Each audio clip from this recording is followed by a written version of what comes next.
Good day, everybody. Hey, it's Jeff and Loretta, your real estate pros in a home among the hills. Today's problem is I think we need a new filter in this refrigerator. How do you know? There's a red button. Ah, the infamous red button. Okay. All right.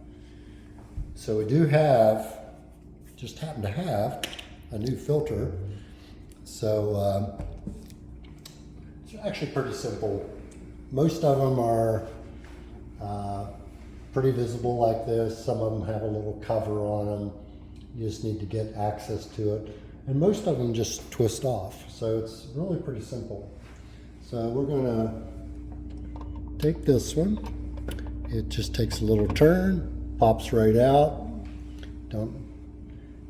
And what we're gonna do is we're just gonna swap it out for the new one here. And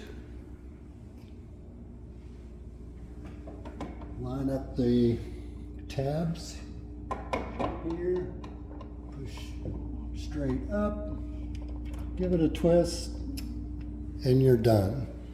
And then what you're going to need to do is you can reset the infamous red button by just holding it in like 3 seconds, and then it should go away.